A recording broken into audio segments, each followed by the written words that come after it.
नमस्ते एंड जय हिंद। हाल ही में मैं एक मूवी देखकर आया। उस मूवी का नाम है भूल भुलैया 2। एक आइकॉनिक मूवी का ये सीक्वल था, या फिर यूं कह लीजिए कि आइकॉनिक मूवी को फिर से बनाया गया था अलग कैरेक्टर्स के साथ में। उस मूवी को मैं देखकर आया हूँ। मैं कोशिश कर रहा था कि इसका व्लॉग बनाऊं, बट मैं ऐसे किसी के साथ गया था जिसके कारण मैं शायद व्लॉग नहीं बना पाया। सफेद कपड़ा ओ इसी मूवी के बारे में हम लोग बात करेंगे, मेरे एक्सपीरियंस से शेयर करेंगे, मुझे कैसी लगी ये मूवी ये बताऊंगा। आप बने रहिए, देखते रहिए एक्सपोजिंग स्टार विद शांतनु।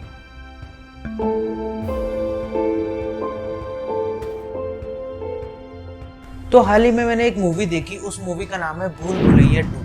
अब सबसे पहले इसकी स्टार कास्ट की बात कर लेते हैं। सबसे पहले इसमें है वेरी टैलेंटेड और बहुत ही जबरदस्त एक्टर कार्तिक आर्यन। अब कार्तिक आर्यन को यूँ तो यंग दिलों का हार्ट थ्रॉप कहा जाता है, ये लड़कियों के बीच में बहुत ज़्यादा फेमस है। फिर भी कार्तिक आर्यन को हम लोग जानते हैं धमाका जैसी एक मूवी से। धमाका मूवी आई थी, उसका मैंने रिव्यू कर रखा है। बहुत ज़बरदस्त एक्टिंग की थी कार्तिक आर्यन ने। इसके अलावा कार्तिक आर्यन को देखा गया था सोनू की टीटू की स्वीटी में भी। तो कार्तिक आर्यन एक बहुत अच्छा एक्टर है। अभी अपने लीग से हटकर थोड़ा सा काम करने का सोच रहे हैं, देखते हैं आगे कैसा करेंगे। इसके अलावा इसमें कौन है? इसमें है कियारा आडवाणी। अब कियारा आडवाणी को भी जितने मौके मिले उन मौकों पे बहुत अच्छे से खरी उतरी है कियारा आडवाणी। फिर भी कियारा आडवाणी को हम लोग जानते हैं शेरशाह जैसी मूवी से। शेरशाह नाम की मूवी में उन्होंने काम किया है। कैप्टन विक्रम बत्रा के ऊपर में वो मूवी बनी थी, उसमें इन्होंने काम कर रखा है। इसके अलावा कियारा आडवाणी को एक बहुत बड़ी पहचान जो मिली वो मिली थी कबीर सिंह नाम की मूवी से, जो रीमेक थी साउथ की। उस नाम की मूवी से इनको पहचान मिली थी। इसके अलावा इसमें कौन है? इसमें है मेरी पर्सनल फेवरेट एक्ट्रेस और बहुत ही वर्सेटाइल रोल करने वाली एक्ट्रेस तब्बू। तब्बू को कोई पहचान की मोहताज नहीं है। इतने सालों से, इतने दशकों से बॉलीवुड में ये काम करती आ रही है, फिर भी तब्बू को हम लोग जानते हैं लाइफ ऑफ पाई नाम की मूवी से। लाइफ ऑफ पाई नाम की मूवी में तब्बू ने काम कर रखा है। इसके अलावा तब्बू ने चीनी कम नाम की मूवी भी कर रखी है। मेरी फेवरेट मूवी थी यार, मतलब कंसेप्ट बहुत अच्छा था। तो ये तो होगी स्टारकास्ट की बात। अब बात कर लेते हैं इसके प्लॉट की। भूल भुलैया का प्लॉट है क्या? शुरुआत होती है कार्तिक आर्यन से। कार्तिक आर्यन कियारा आडवाणी को एक्सीडेंटली कहीं तो भी मिल लेते हैं। वो एक दूसरे को बिल्कुल जानते नहीं, अनजान रहते हैं। उनकी बस हो जाती है डिले, इसलिए दोनों काफ़ी पास में आकर फ्रेंड्स बन जाते हैं। फ्रेंड्स बनने के बाद में कियारा आडवाणी अपनी लाइफ स्टोरी उस कार्तिक आर्यन को सुनाती है कि मैं राजस्थान से आई हुई हूँ, यहाँ की हूँ, वहाँ की हूँ, ये करती हूँ, वो करती हूँ, मेरे पेरेंट्स बहुत स्ट्रिक्ट है। ये सब चीज़ें कार्तिक आर्यन सुनने के बाद में कार्तिक आर्यन को लव एट फर्स्ट साइट हो जाता है कियारा आडवाणी पे। अब कियारा आडवाणी को कार्तिक आर्यन की हेल्प चाहिए रहती है कुछ फैमिली इश्यूज सॉर्ट आउट करने के लिए, इसलिए कियारा आडवाणी कार्तिक आर्यन को लेकर चली जाती है राजस्थान अपने पैतृक घर में। वहां पे जाने के बाद में कार्तिक आर्यन को कई सारी ऐसी चीजें समझ में आती है जो कियारा आडवाणी ने उनसे नहीं बताई थी, जैसे कि मंजुलिका को किसने मारा, क्यों मंजुलिका सबको परेशान करती है, क्यों ये सब चीजें होती हैं। अब कार्तिक आर्यन और कियारा आडवाणी अपने घर वालों से तो मिल नहीं सकते, क्योंकि कियारा आडवाणी ऐसा एक प्लान बनाती है कि मुझे मेरे घर वालों ने जहाँ पे रिश्ता करने की कोशिश की है वहाँ मुझे शादी नहीं करनी है, तो मैं छुप के रहूंगी। अब कियारा आडवाणी कैसे तो भी करके एक हवेली में छुपती है, वही हवेली में जहाँ पे मंजुलिका 3rd फ्लोर पे बंद हुई है, कमरे में उसको मंत्र करके बंद किया हुआ है। अब उसी हवेली में रहते हैं कार्तिक आर्यन और कियारा आडवाणी।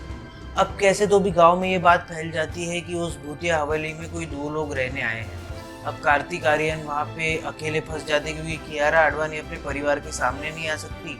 तो किसी तरीके से कार्तिक आर्यन लोगों को ये कन्विंस करने में कामयाब हो जाते हैं कि वो एक ऐसी स्पिरिचुअल पर्सनैलिटी है जो आत्माओं से बात कर सकते हैं। अब कार्तिक आर्यन को कई सारी पर्सनैलिटीज दिखते रहती है। वो बोलते हैं कि आपकी जो बेटी है कियारा आडवाणी जो मर चुकी है वो मुझे दिखती है, उसने मुझे यहाँ पे आने को बोला, ये किया वो किया, कई सारी चीजें। अब क्या कार्तिक आर्यन जिन जिन लोगों से मिल रहे हैं उनमें से ही कोई एक भूत है या मंजुलिका है या फिर तब्बू मोंजुलिका है, या फिर कियारा आडवाणी ही मोंजुलिका है, और क्या ये मोंजुलिका सब कुछ तहस महस करके कार्तिक आर्यन की जान तो नहीं ले लेगी, या फिर पूरा गांव को बर्बाद तो नहीं कर लेगी, या फिर कहीं कोई मोंजुलिका है ही नहीं, ये कोई साइकोलॉजिकल डिसऑर्डर है जैसे कि पहले वाले भूल भुलैया में था। इन सब चीज़ों में कार्तिक आर्यन क्या रोल निभाते हैं, क्या भूमिका है, तब्बू की क्या भूमिका है, तब्बू क्या करने वाली है, और कौन मरने वाला है, और किस वजह से मोंजुलिका वहाँ पे बंद है, या फिर मोंजुलिका की कहानी है क्या, इन सब चीज़ों के बीच में सारी स्टोरी झूलती है। मैं जानता हूँ बहुत कंफ्यूजिंग है, बट शॉर्ट में अगर समझो, कार्तिक आर्यन एक ऐसे लड़के रहते हैं जो कि कियारा आडवाणी को लाइक करते हैं। कियारा आडवाणी जहाँ पे शादी करना चाहती है वहाँ पे उसके घर वाले अलाउ नहीं करते, इसलिए वो छुप जाती है। अब उस भूतिया हवेली में बहुत सारे किस्से होते हैं, कभी कोई मोंजुलिका आ जाती है, कभी कुछ आ जाता है, कभी कुछ आ जाता है, और कार्तिक आर्यन उनके घर वालों के नज़र में एक बाबा रहते हैं जो कि इन सब स्पिरिचुअल पर्सनैलिटी से बात कर सकते हैं।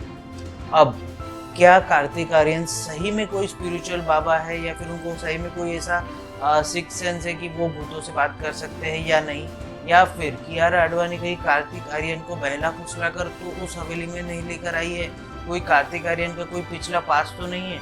इन सब चीज़ों के बीच में ये सारी स्टोरी झूलती है। तो होगी स्टोरी की बात। अब बात कर लेते हैं इसके एक्टिंग की। एक्टिंग मुझे कैसी लगी यार? तब्बू, कार्तिक आर्यन, कियारा आडवाणी, बहुत ही जबरदस्त एक्टिंग की है। एक आध दो जगह अगर मैं बोल दूं ना कि यार मेरे को एक्टिंग कियारा आडवाणी की थोड़ी सी माइन्यूट सी, मतलब एक हेयरलाइन टाइप की थोड़ी सी खराब लगी, but other than that acting बहुत जबरदस्त है। एक्टिंग पे बात करने की जरूरत ही नहीं है, एक्टिंग से मुझे कोई प्रॉब्लम नहीं है। तो ये तो कि एक्टिंग की बात अब बात कर लेते हैं इसकी स्टोरी की। स्टोरी मुझे कैसी लगी? स्टोरी मुझे कैसी लगी ये बताने से पहले एक चीज जरूर बोलूंगा, मुझे एक दो चीज का बहुत ज्यादा ऑफेंसिव लगी इसमें।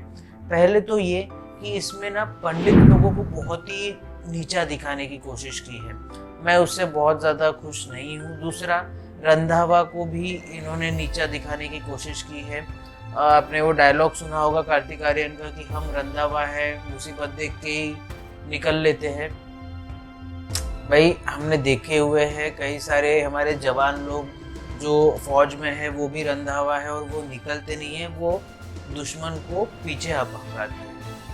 तो भाई ये तो मैं नहीं मानने को तैयार हूँ। और पंडितों का तो यार मतलब हमारे कल्चर में इतना योगदान है कि मैं उनका भी जो बेइज्जती है वो मैं बर्दाश्त नहीं कर पाया। ये दो चीज़ मुझे स्टोरी में ख़राब लगी।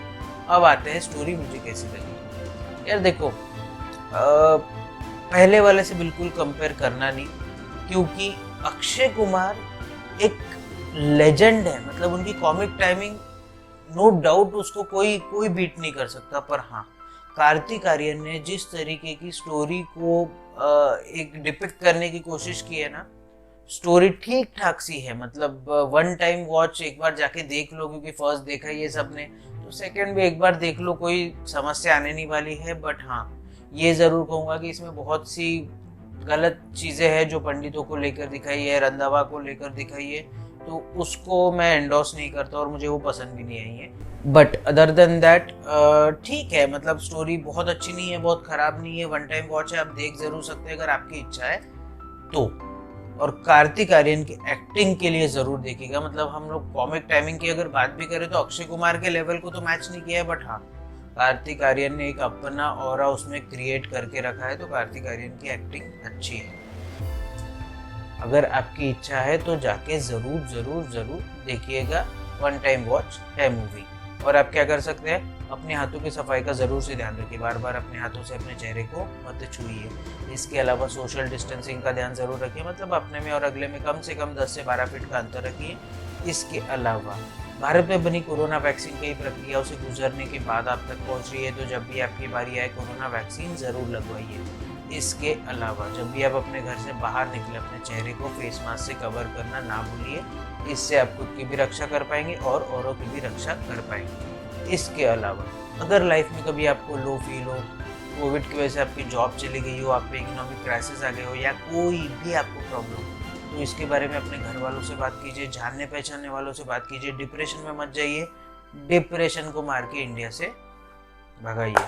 और अगर मेरे पास में और भी कोई टॉपिक आता है तो उसके ऊपर मैं एक वीडियो बना दूंगा। तब तक के लिए आप बने रहिए, देखते रहिए एक्सपोजिंग स्टार विद शांतनु। जय हिंद।